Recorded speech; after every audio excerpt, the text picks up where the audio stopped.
हम सभी लोग जानते हैं कि किसी भी चीज को जलने के लिए क्या जरूरत होती है? ऑक्सीजन की जरूरत होती है। ये देखिए यहाँ पर दो कैंडल्स जल रही हैं, एक बड़ी कैंडल है और एक छोटी कैंडल है। तो अगर हम इसको इस बीकर से ढक देते हैं तो क्या होगा? क्या हुआ?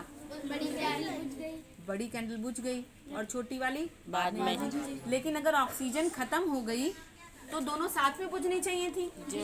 लेकिन एक पहले बुझी और एक बाद में बुझी। ऐसा क्यों हुआ? ऐसा क्यों हुआ? एक बार फिर से देखें कि बड़ी वाली कैंडल पहले बुझ गई और छोटी वाली बाद में बुझी। ऐसा क्यों हुआ? जब देखो बड़ी बुझ गई और छोटी वाली थोड़ी सी देर बाद बुझी, इसका मतलब ऑक्सीजन नीचे थी, है ना? तो ऐसा क्यों हुआ? जब मोमबत्ती जलती है तो ये ऑक्सीजन से क्रिया करके कार्बन डाइऑक्साइड बना देती है। अच्छा, कार्बन डाइऑक्साइड जब बन गई उसमें एक और तत्व जुड़ गया तो वो भारी गैस हो गई, भारी हो गई ना, तो उसको नीचे आ जाना चाहिए था। तो छोटी वाली मोमबत्ती पहले बुझनी चाहिए थी, लेकिन ऐसा नहीं हुआ। क्यों?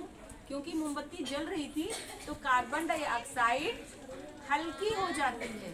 क्या हो जाती है? हल्की हो जाती है। कोई भी गैस होती है उसको जब हम गर्म करते हैं तो वो हल्की हो जाती है, इसीलिए क्या होता है? कार्बन डाइऑक्साइड हल्की होकर ऊपर चली जाती है तो ऊपर वाली मोमबत्ती बुझ जाती है, और जो नीचे होती है, नीचे जो ऑक्सीजन रह जाती है तब तक वो मोमबत्ती जलती रहती है और उसके बाद वो बुझ जाती है। इसी कारण देखा होगा कि बड़ी बड़ी बिल्डिंग्स में जब आग लगती है तो कहते हैं उसमें से निकलने के लिए हमें नीचे लेट कर निकलना चाहिए, क्योंकि गैसें जो हानिकारक होती हैं वो सब गर्म होकर के ऊपर हो जाती हैं धुएं के साथ, और जो ऑक्सीजन होती है वो नीचे नीचे होती है।